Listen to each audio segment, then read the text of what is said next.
여러분 안녕하세요. 원영입니다. 앞으로 원영 스님의 불교 대백과로 여러분을 찾아뵙게 되었습니다.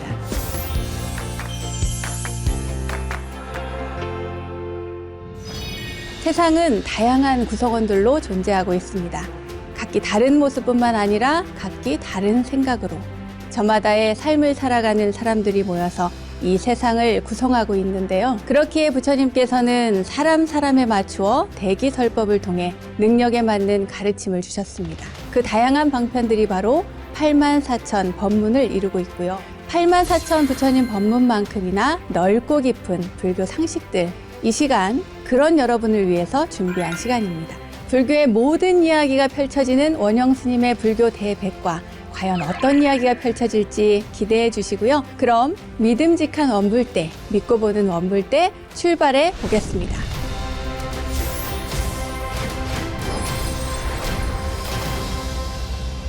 원영 스님의 불교 대백과 그 첫 번째 순서는 알고 보면 약이 되는 수많은 불교의 이야기들, 불교 지식을 내 안에 원영 스님의 불교 대백과 지식인 순서입니다.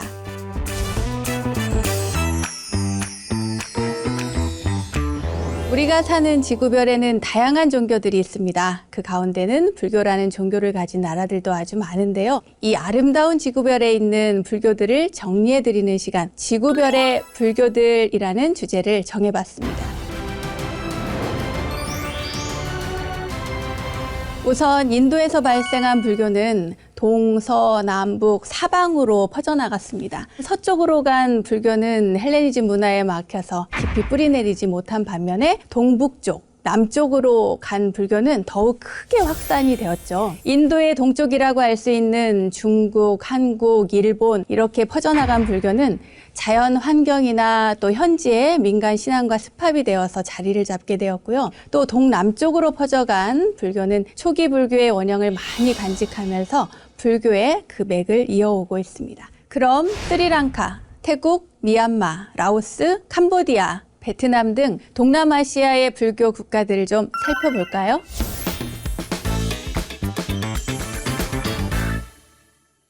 스리랑카는 인도 동남쪽의 아주 작은 섬인데요. 상자부 불교 전통교학의 근원이라고 불릴 만큼 불교의 영향이 지대합니다. 이 스리랑카는 사자의 자손이라고 해서요, 사자국이라고 불립니다. 현대에는 불교와 힌두교의 갈등이 심해서 이렇게 분쟁이 또 많이 일어나는 국가이기도 하고요. 1972년 스리랑카라는 국명으로 이름이 바뀌었는데, 이 스리랑카는 그 싱할라의 독립, 자립, 그리고 불교의 근본 정신으로 돌아가자는 의미에서 스리랑카라고 불리게 되었습니다. 다음은 태국입니다. 태국은 전 국민의 95%가 불교를 믿는 국가죠. 대표적인 불교 국가로 알려져 있습니다. 태국 사람들은요, 인생의 모든 의례가 불교식으로 진행이 돼요. 출생에서부터 시작해서 성장하고 결혼하고 마지막에 죽어서 장례를 치르는 것까지 일생의 전체적인 의례가 전부 불교식으로 진행이 됩니다. 그 태국에 가보신 분들은 아시겠지만 아침에 스님들의 탁발하는 모습을 보실 수가 있을 거예요. 거기 쭉 길에 나와서 스님들께 또 공양을 올림으로써 태국 사람들은 하루 일과를 시작합니다. 자, 그럼 태국에는 사원이 몇 개나 될까요? 태국에는 무려 3만 개나 되는 사원이 있는데, 그 사원을 왓이라고 부릅니다. 대표적인 왓은 에메랄드 사원이라고 부르는 왓 프라케오가 있습니다. 태국에 가신 분들, 또 앞으로 가실 분들 꼭 기억하시고요. 한번 꼭 참배해 보시기 바랍니다. 태국에는요, 굉장히 중요한, 그리고 다른 나라에 없는 그런 특징이 있어요. 태국의 남성들은 일생에 꼭 한 번 출가를 합니다. 너무나 좋은 제도라고 생각이 되는데, 이것을 부원앗이라고 불러요. 이 부원앗은 일생 동안 딱 한 번 출가를 해서 적어도 3개월 동안은 승려로서 생활을 하는 그런 제도입니다. 괜찮죠, 여러분? 우리나라에도 도입되면 어떨까? 큰일 날려나? 그 다음에는 미얀마 불교입니다. 미얀마는 태국 다음으로 불교도가 많죠. 무려 85% 이상의 불교도가 있습니다. 요즘에 정치적으로 아주 혼란을 겪고 있어서 좀 안타까운 마음이 들긴 하는데요. 현재 미얀마 불교는 총 9개입니다. 크게 두 개 종파만 소개를 해드리겠습니다. 가장 큰 종파는요, 무려 80%를 가지고 있는 수단마파입니다. 수단마파 기억해 두세요. 그리고 두 번째로 큰 종파는 쇠진파라고 해서요, 9% 정도 차지하고 있습니다. 제가 제일 관심이 가는 부분은 이 부분입니다. 1980년대 이후부터요, 틸리신이라고 하는 여성 출가자가 점점 늘어나고 있대요. 굉장히 좋은 현상이죠.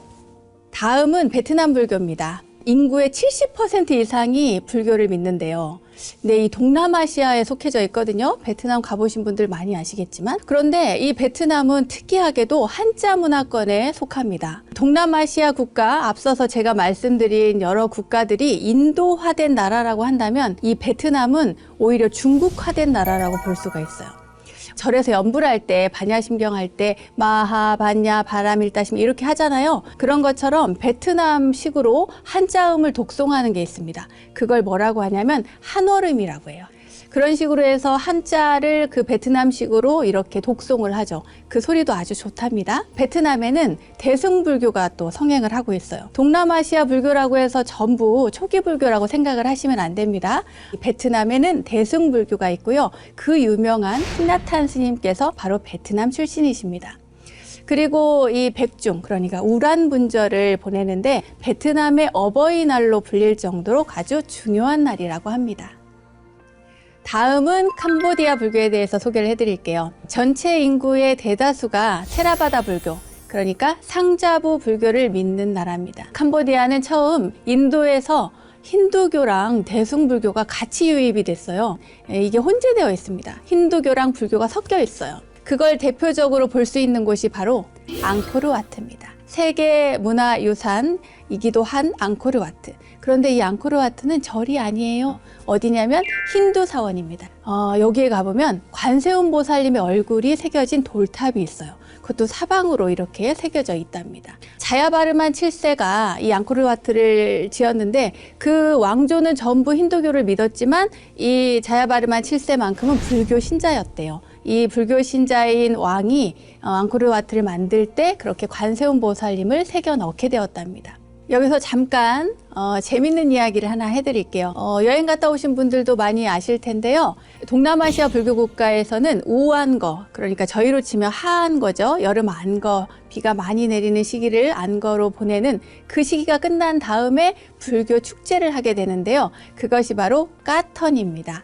크메르어로 까턴이라고 하고요. 빨리어로 하면 까티나라고 합니다. 스님들께 옷을, 법복을 공양 올리고요. 그리고 많은 사람들에게 나누는 보시행을 하는 불교 축제인 셈이죠. 그리고 여기에서 나온 재원으로 학교도 짓고 병원도 짓고요. 어려운 이웃들을 위해서 재원을 사용을 하게 됩니다.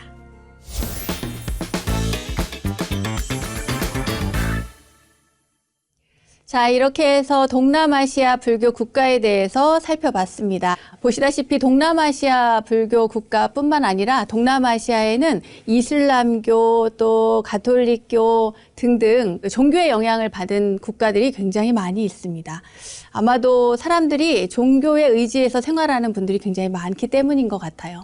제가 상자부 불교, 그러니까 테라바다 불교를 이야기를 했는데요. 보통 우리가 소승불교라고 알고 있는 그 불교의 형태, 요즘엔 소승불교라는 단어를 잘 사용하지 않습니다. 초기 불교라고 이야기를 합니다. 다만 이제 학자들이나 전래되어 온 이야기들에 의하면 옛날에는 상자부 불교 그리고 대중부 불교 이렇게 크게 두 가지로 형태가 나누어져 있었는데 이 상자부 불교와 또 대중부 불교의 모습을 각각 다 가지고 있는 동남아시아 불교를 우리가 살펴봤기 때문에 여기서 잠깐 설명을 하고 넘어가겠습니다. 상자부 불교, 그러니까 테라바다 불교라고 불리는 이 불교는 초기 불교의 형태를 가지고 있고요. 그 옛날에 부처님이 열반에 드신 이후에 서로 다툼이 생기면서 마음이 갈라지고 또 스님들이 분열하게 되는데 상자부 불교는 불교의 전통을 이어가면서 조금 더 예스럽게 전통 그대로 살아가자. 단적으로 표현하자면 승려가 직접 돈을 받는 행위라든가 이런 것들은 하지 말자. 이것에 근거해서 전통을 주장하는 불교. 그때 당시에 보기에는 보수파에 해당이 된다고 보시면 되겠습니다. 또 반면에 대중부 불교는 그렇지 않다. 시대가 변화였다. 바뀌어야 된다. 이렇게 생각을 해서요. 조금 더 진보적으로 세상 사람들과 접촉하고 또 그 포교 활동을 해나가는 쪽에 마음을 둔 스님들, 그것을 대중부 불교라고 합니다. 그 대중부 불교가 나중에 대승불교의 영향을 상당히 끼치게 되는 거죠. 동남아시아 불교에는 이렇게 테라바다 불교도 있고 또 대중부 불교도 있죠. 대표적으로 특이한 불교 국가가 바로 베트남이었는데요. 베트남 같은 경우에는 중국의 영향을 상당히 많이 받았기 때문에 그 모습을 가지고 있는 것으로 알려져 있습니다.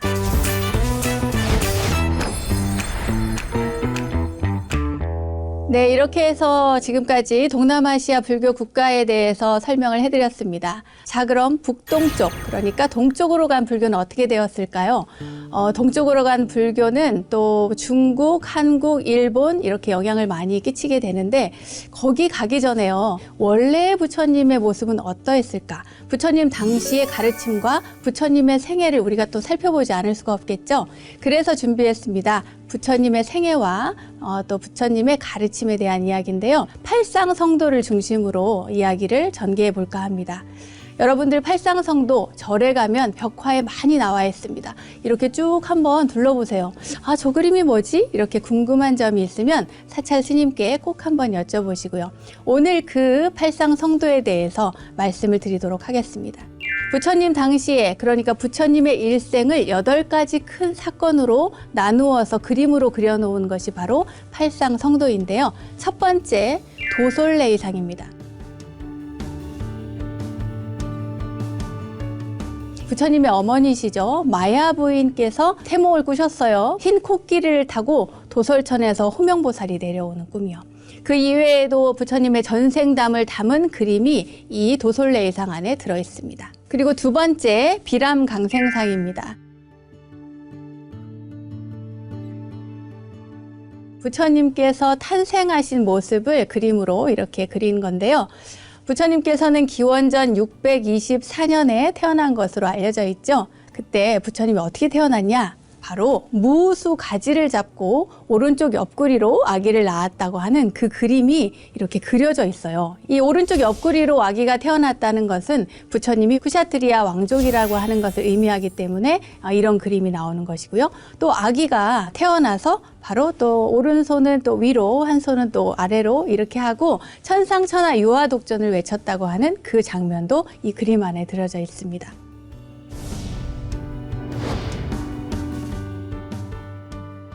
부처님의 이름이 여러분 뭐죠? 뭐죠? 뭐라고요? 다들 아시죠? 네.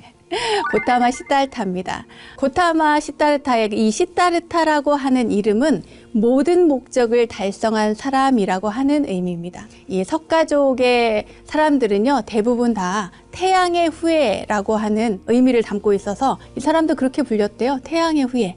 이번엔 세 번째입니다. 세 번째 그림은요, 사문유관상입니다. 이 그림은 굉장히 중요한 그림이에요. 왜냐하면 부처님께서 발심해서 출가를 하게 된 계기, 그 동기가 이 그림 안에 담겨져 있기 때문입니다. 부처님은 태어나자마자 어머님이 돌아가셨죠. 마야 부인이 돌아가셨기 때문에 아마도 그 성장 과정에서 이 죽음에 대한 그런 의문이 항상 마음에 있지 않았을까 그런 생각이 듭니다.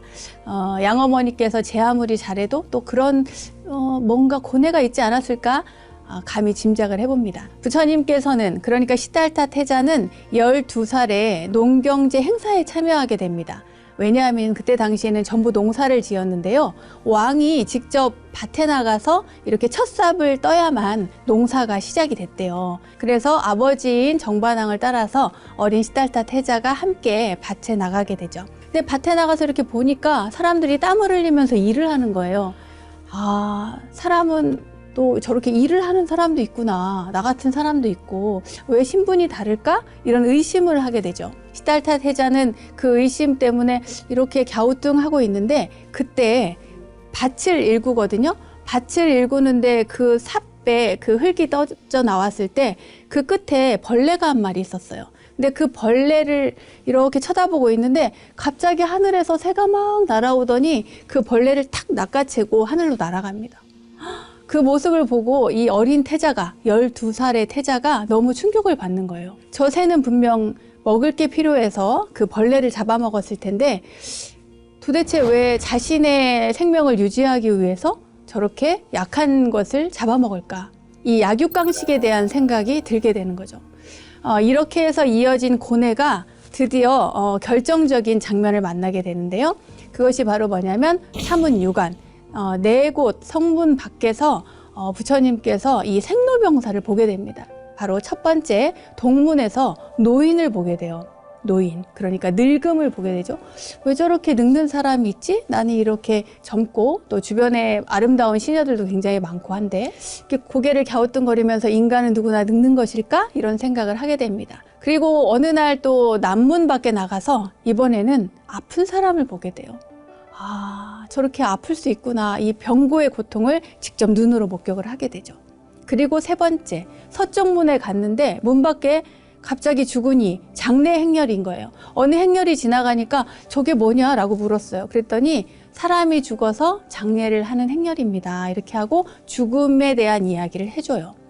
늙음과 병듦과 죽음에 대한 것을 이 고뇌하기 시작한 이 태자의 머리가 아마 깨질도록 아팠을 겁니다. 그런데 어느 날 북문 밖에서 너무나 초연하고 평온하고 또 아름다운 수행자, 겉으로는 굉장히 그 허들의 옷을 입고 있지만 너무나 평온하고 고요하게 걷는 수행자를 보면서 부처님께서 저런 사람이 있구나, 저런 삶도 있구나, 이렇게 생각을 하게 돼요. 그래서 그 사문을 보고 드디어 출가를 결심을 하게 되죠. 이게 바로 사문유관상입니다.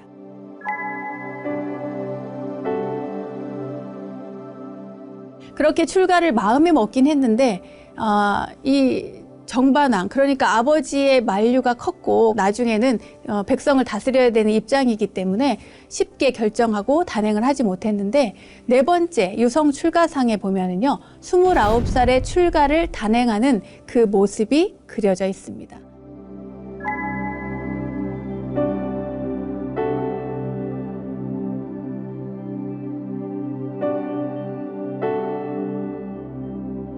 자, 그러면 다섯 번째 넘어가겠습니다. 설산수도상이에요. 설산수도상은 말 그대로 설산에서 부처님께서 수행을 하는 그 모습을 담은 그림입니다. 부처님은 출가하셔서요, 스스로 머리를 자르고 그리고 숲으로 들어가죠. 이 숲에서 부처님은 여러 스승들을 찾아다니면서 수행을 합니다. 그런데 너무 수행을 잘하셔서요, 그 스승의 경지에 금방 이르게 되는 거예요. 누가 뭘 가르쳐주면, 진짜 하나를 가르쳐주면 열을 아는 그런 부처님이셨기 때문에 금방 그 경지가 높아졌어요. 그 스승들이 그냥 나랑 살자, 여기서 그 교단을 이루고 살면 어떻겠냐, 이런 이야기를 했는데도 부처님은 그것을 다 뿌리치고 홀로 수행에 나섭니다. 이 설산에 들어가서 수행을 하게 되시거든요. 그 설산에서 부처님은 6년간 고행을 하십니다.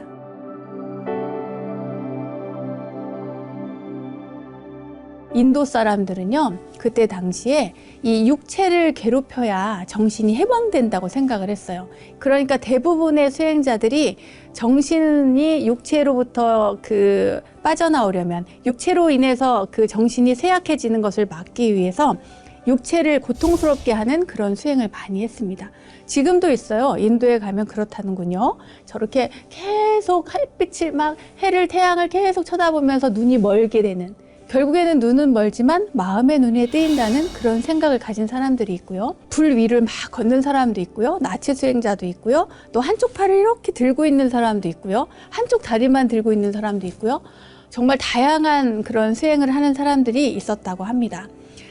그런데 부처님께서는 이 설산에 들어가서 그렇게 고통 수행을 계속 하시는데 오랫동안 굶기도 하고 숨을 참기도 하고 굉장히 힘든, 그래서 부처님의 고행상을 보면 굉장히 이렇게 뼈만 항상하게 남아있는 모습을 볼 수가 있어요. 그 설산 수도상이 바로 그런 모습입니다. 그런데 나중에 부처님이 알게 되시죠. 이렇게 육체를 계속 고통으로 몰아간다고 해서 깨달아지는 것이 아니다. 육체가 고통스러우면 정신도 함께 고통스러워지는구나. 내가 고행에 너무 집착했구나. 내가 육체의 고통에 대해서 너무 집착했구나. 이걸 놔버려야겠다. 이렇게 생각하셨을 때 수자타가 유미죽을 가지고 부처님께 공양을 올립니다. 그때 당시만 해도 아직 부처님의 경지에 이르지는 못했겠죠. 그리고 그 유미죽을 드시고 또 목욕을 하시고 다시 수행을 하셔서 그 다음에 이제 점점 더 높은 그런 단계에 오르게 됩니다. 6번째입니다. 수화항마상이 있죠. 이 수화항마상에는 이렇게 뿔 달린 마구니가 보입니다. 이 마구니는 부처님을 유혹을 해요. 부처님을 항복받기 위해서 막 유혹을 합니다. 그런데 부처님은 까딱하지 않죠. 마구니가 아무리 와서 유혹을 해도 부처님은 끄떡없이 흔들림 없이 정진을 쭉 이어갑니다. 그 정진 끝에 35살에 깨달음을 얻게 됩니다. 그 다음에 노건전법상입니다.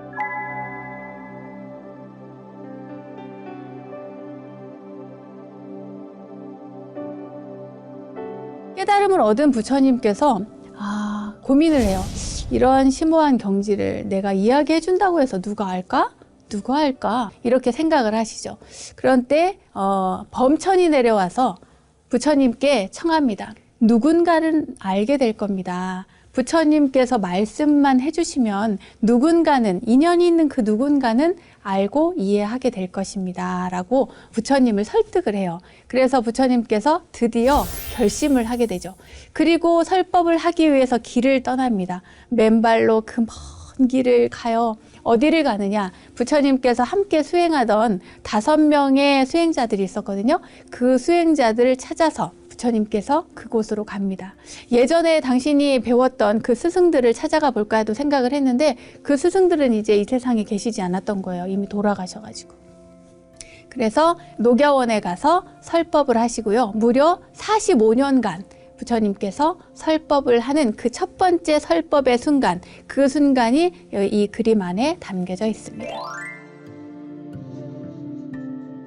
그렇게 오랜 시간을 설법을 하시고 나서요, 부처님께서는 드디어 열반에 드시죠.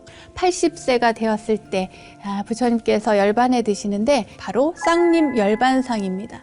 어디 근사한 궁전에 가서 돌아가셔도 될 텐데, 열반에 드셔도 될 텐데 부처님께서는 거리에서 돌아가셨어요. 이렇게 쌍으로 세워져 있는 사라쌍수나무, 사라수나무 아래에서 부처님께서 열반에 드십니다. 자신을 의지하고 법을 의지해서 부지런히 정진하라는 그런 말씀을 남기시고 부처님께서는 열반에 드십니다. 그런데 열반에 드신 것으로 끝나지 않고요. 이 그림에는 아주 유명한 그림이 있는데요. 이 나무를 이렇게 쌓아서 화장을 하려고 했는데 거기 아무리 불을 붙여도 불이 안 붙더랍니다. 그래서 사람들이 다들 이상하다. 왜 부처님이 이렇게 불이 안 붙을까? 나무는 다 마르고 잘 탈 텐데 했는데 좀 기다리니까 가섭존자가 오게 된 거예요. 마하가섭이 와서 그 관을 붙잡고 통곡을 하니까 부처님이 관 밖으로 발을 이렇게 내밀었다 그래요. 내가 네가 온 것을 안다. 그래서 이것을 곽시쌍부라고 합니다. 그렇게 가섭존자가 참석한 다음에 불을 붙이니까 그제서야 불이 붙었대요. 이러한 모습들이 다 담겨져 있는 그림이 바로 쌍림 열반상입니다. 부처님의 일생에 대한 이야기를 8가지 중요한 장면으로 나누어서 팔상 성도를 중심으로 살펴봤습니다.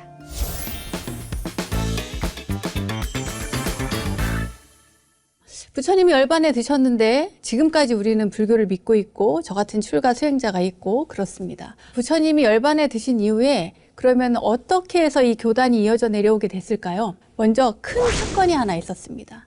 뭐냐 하면요. 부처님께서 열반에 드셨다는 소식을 수행자들이 이 거리에서 길에서 듣게 되는데 그 중에 어떤 스님이 그런 거예요.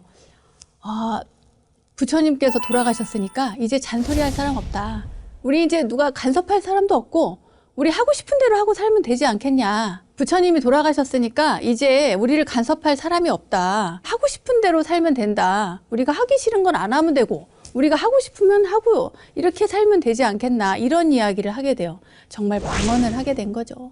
그때 누가 있었냐면 그 자리에 마하가섭, 그러니까 가섭존자가 있었습니다.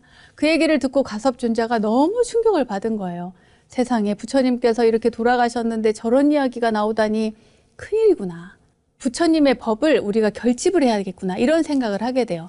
그래서 부처님이 돌아가신 인멸 직후에 말하자면 첫 번째 결집이 생깁니다. 이 결집이라고 하는 건요, 그렇다고 해서 지금처럼 경전을 만든 게 아니에요. 부처님 당시에는 문자 자체가 없었습니다. 글자 자체가 없었어요.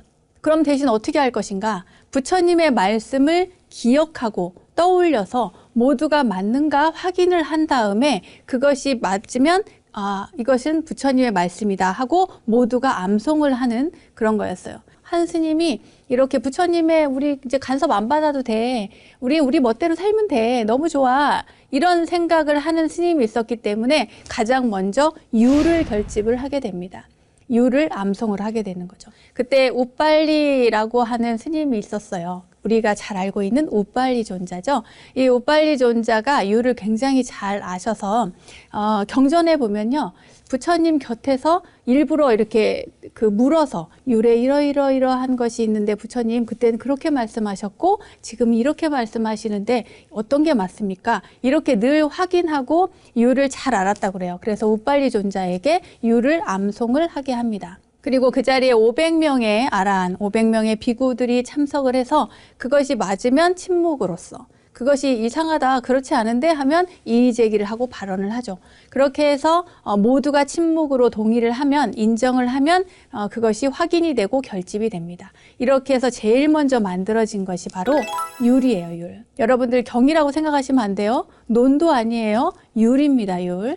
그 다음에 한 것이 바로 아난존자가 암송을 하고 부처님의 당시의 이야기들을 엮어서, 그러니까 모두가 확인하는 그 절차를 거쳐서 결집이 된 것이 바로 경입니다. 그러면은 논은요? 라고 궁금해 하시는 분들 있죠? 논은, 이때는 논을 결집을 하지 않았어요. 논이라고 하는 것은 부처님의 말씀, 부처님의 경전에 대하여 그것에 대한 해석, 각각의 해석이 다르기 때문에 그 해석을 저술한 것이 논서이기 때문에 경률론 3장 가운데 율과 경이 이때 첫 번째 결집에서 결집이 됐다라고 여러분들 기억을 하시면 되겠습니다. 자, 그 다음에 두 번째 결집입니다. 두 번째 결집은 부처님께서 열반에 드신 후 한 100년 정도 지난 다음에 일어난 사건인데요. 부처님께서 인멸에 드신 다음에 시간이 쭉 흘러서 그때 당시만 해도 거의 농사죠. 뭐 이때도 농사일 겁니다. 농경제인데 대신에 이때는 상업이 발달하기 시작을 해요. 이 조그만 국가들이 엄청 많았던 그 인도 당시에는 국가와 국가가 아주 작은 국가들이 이렇게 밀접하게 붙어져 있으니까 서로 국가 간의 교육도 굉장히 많이 일어나고요. 또 상업도 굉장히 많이 발달을 하게 되죠. 그리고 중요한 건 화폐가 생긴 겁니다. 옛날에는 물물교환으로 이렇게 뭔가 갖다 주면 또 얻어오고 이런 거였는데 이 부처님께서 인멸하신 후 한 100년쯤 지나면 화폐라는 게 생겨요. 그래서 돈을 주고 물건을 살 수가 있는 것이죠. 그러니까 시장에서 이렇게 장사를 하는 사람들도 저기 수행자한테, 출가자에게 뭔가 공양을 올리고 싶은데 맨날 물건으로 갖다 주는 게 번거로운 거예요. 그러니까 돈을 드리고 싶은 거야. 스님, 내가 돈을 드리면 스님이 필요한 걸 구매해서 쓰십시오. 이렇게 이야기하는 상인들이 생겨나게 된 거죠. 그래서 스님들은 고민을 하다가, 왜냐하면 화폐를 받으면 안 되거든요. 직접 받으면 안 됐어요. 부처님 당시에도 그렇고 화폐를 받게 되면 뭔가 그 이유죠. 그 직후에는 그 화폐를 받게 되면 그걸 내다가 버리는 사람이 있었어요. 이때도 그랬어요. 이때도 화폐를 받으면 그것을 모아서 내다가 버리는 그런 소임자가 있을 정도로 화폐를 이렇게 모아두지 않았습니다. 그런데 세상 사람들은 어때요? 불편하거든요. 부처님을 따르는 이 출가 수행자들에게 공양을 올리고 싶은데 매번 그걸 사다가 뭐가 필요한지도 모르는데 갖다 주기가 쉽지가 않았던 거예요. 그래서 이렇게 돈을 들였는데 그 화폐를 직접 손으로 받을 수는 없으니까 머리를 쓴 거죠. 항아리에 물을 담근 항아리를 놓고 거기에다가 화폐를 담으라고 그랬어요. 그래가지고 그 돈을 갖고 스님이 직접 건진 것도 아니고요. 다른 사람을 통해서 그걸 가지고 다른 물건, 뭔가 필요하다 이러면 예를 들어서 우유가 먹고 싶다 또는 우유가 필요하다 이럴 때 우유가 필요하다라는 말을 하면 안 돼요. 하면 안 돼. 어떻게 하느냐? 우유를 알라. 이렇게 얘기를 해요. 재밌죠? 우유를 알라. 그릇이 하나 필요하다. 그러면 그릇을 알라. 이렇게 얘기를 하는 거예요. 그러면 내가 그릇이 필요해. 이렇게 얘기하면 안 된다는 거예요. 필요하다는 단어가 들어가면 안 돼요. 그러니 알라 이렇게 하면 아 스님이 그릇이 필요하시구나 하고 그 말귀를 알아듣고 가서 그거를 가져오는 겁니다. 이 제2 결집은 이렇게 화폐에 얽힌 이야기들이거든요. 이 화폐를 받는 모습을 외부의 스님이 와서 보고 너무 놀란 거예요. 부처님은 절대로 이런 걸 받지 말라고 했는데 그걸 직접 받고 있는 그런 스님들을 보니까 이러면 안 된다. 이래서 주변에 있는 비구 스님들을 다 청합니다. 그래서 700명의 그 비구 스님들이 모여요. 이 결집을 하게 되죠. 이 이율이 맞는지 틀리는지, 돈을 받는지 안 받는지 이거에 대해서 회의를 하고요. 그렇게 해서 이율을 다시 한번 점검을 하는 그런 계기가 됩니다. 이것이 바로 제2 결집이에요. 부처님이 열반에 드신 후 100년이 지난 다음에 일어난 일입니다. 비사리성, 그러니까 외샬리라고 하는 성에서 일어났기 때문에 외샬리 결집이라고도 합니다. 세 번째 결집이 있어요. 1차, 2차, 3차 결집. 세 번째 결집은 불멸 후 300년이 지난 다음에 일어난 건데요. 굉장히 유명한 아쇼카 왕, 그러니까 아소카라고도 하고 아쇼카라고도 하는데요. 어쨌든 이 아소카 왕 시대에 일어납니다. 이 아소카 왕이라고 하는 왕이 굉장히 그 유명한 왕이고 역사 중에서도 굉장히 중요한 위치를 차지합니다. 왜냐하면 이 아소카 왕에 의해서 불교가 주변 국가로 많이 퍼지고 또 불교를 중심으로 정치하고 불교를 중심으로 국가를 세운 그런 왕이기 때문이죠. 그런데 처음부터 아소카 왕이 그런 건 아니었어요. 아소카 왕은 무려 형제가 어마어마하게 많았는데 99명의 왕자를 그렇게 죽이고 그리고 왕의 자리에 오르게 되었습니다. 아, 무섭죠. 99명의 왕자를 베고 왕이 되다니요. 그리고 전쟁을 엄청나게 많이 했어요. 인도 땅이 이렇게 작은 나라들로 막 이루어져 있으니까 그야말로 땅을 엄청 차지하기 위해서 다양한 국가들을 막 쳐들어가고 전쟁을 했는데요. 이 아소카 왕이 죽인 그 전쟁터에서 죽인 사람만 해도 무려 10만 명이래요. 10만 명이나 죽이고 또 15만 명을 가두고 거의 그 인도 땅에 아주 대부분의 땅을 이 아소카 왕이 통일을 하게 되죠. 그래서 드디어 승리를 했는데 10만 명이나 죽이고 99명의 형제들을 죽이고 또 15만 명을 가두고 그런 다음에 승리를 얻은 이 아소카 왕이 굉장히 기분이 좋을 줄 알았는데 승리를 하고 나서 생각을 해보니까 너무 후회스러운 거예요. 왜 그랬지? 너무 비극이고 누구는 그러니까 길거리에 막 우는 그 아이를 보고 아버지를 잃은 아이를 보고요. 또 남편을 잃은 아내를 보고요. 너무너무 놀랍니다. 아니 내가 이런 상황을 만들었구나. 되게 자책을 많이 하게 되죠. 자책하고 후회해도 싸죠. 여기까지 보면. 이 후회가 어디로 가냐면 마음을 확 돌려가지고 불교에 귀의하는 것으로 바뀝니다. 귀의를 하고 참회를 엄청 많이 하고 하다 보니 모든 정치, 국가를 운영하는 것의 기본으로 바로 불교를 세운 거예요.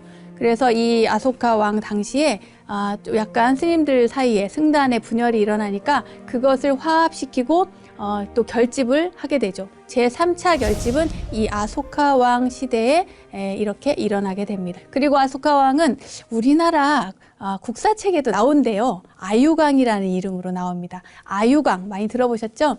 이 아유강, 아소카 왕에 의해서 불교가 그 주변 국가로 많이 퍼지게 되고 불교가 세계적인 종교로 발돋움할 수 있는 그 발판을 만들었다고 해도 과언이 아닙니다. 이렇게 아소카 왕의 노력에 의해서 불교가 주변 국가로도 많이 퍼지고 했는데요. 정작 인도 땅에서는 불교가 그렇게 오랫동안 성세기를 이루지 못했습니다. 점점 쇠퇴하게 되는데요. 그 결정적인 계기가 바로 10세기 초에 있었던 이슬람 세력의 침공입니다. 이슬람 교도들이 그 침략을 하면서 엄청 많이 깨부수고 불상도 부수고 하면서 불교를 많이 탄압을 하게 됐거든요. 그리고 여기에 더해서 하나가 더 있습니다. 뭐냐면 불교가 힌두화됐다는 거예요. 힌두교에 너무 영향을 많이 받다 보니까 이 불교라고 하는 종교의 정체성이 상실돼 버립니다. 이렇게 해서 정체성이 없어지고 힌두화되니까 불교가 점점 쇠퇴하는 것은 당연한 이치겠죠? 안타깝게도 지금 현재 인도 땅에는 1%? 많아봐야 2% 정도의 불교도가 있을 뿐입니다. 굉장히 안타까운 현실인데요. 그럼에도 불구하고 전 세계적으로는 불교를 믿고 또 부처님의 가르침을 따르는 많은 사람들이 존재하고 있다는 사실 잊지 마시기 바랍니다.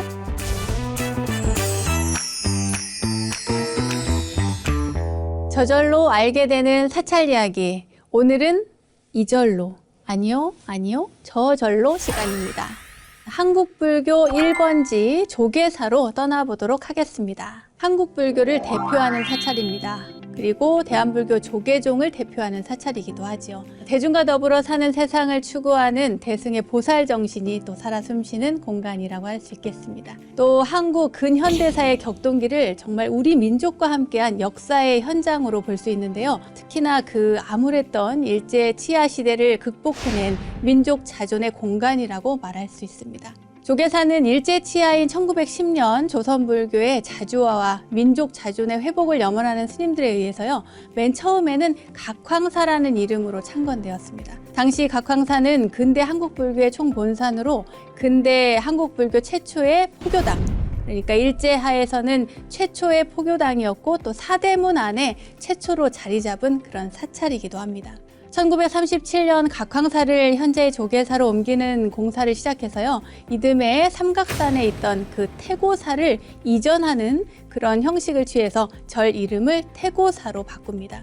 1954년 일제 잔재를 몰아내려는 불교 정화운동, 잘 아시죠? 불교 정화운동이 일어난 이후에 조계사로, 지금의 조계사로 바꾸었습니다. 현재 조계사는 국제 문화도시인 서울의 이 한복판에 있어서요, 많은 사람들이 찾아오고 그래서 휴식과 여유를 시민들에게 제공하는 그런 공간으로서의 역할도 하고 있습니다.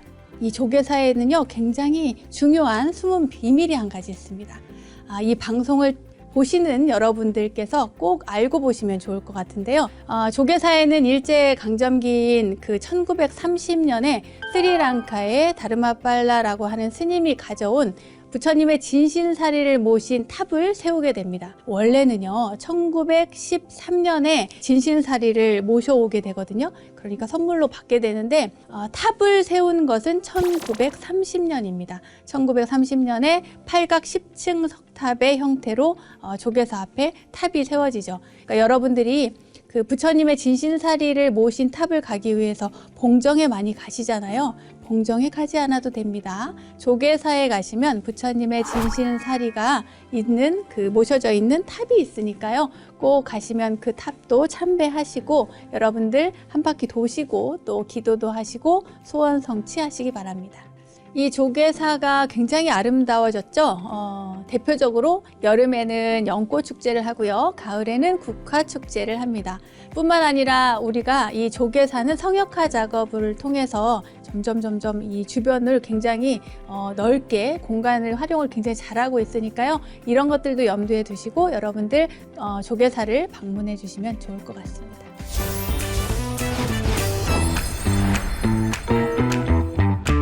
원영스님의 불교 대백과 오늘 첫 번째 시간이었는데요. 여러분 어떻게 보셨나요? 즐거우셨죠? 조금 저도 버벅버벅 하면서 열심히 했습니다.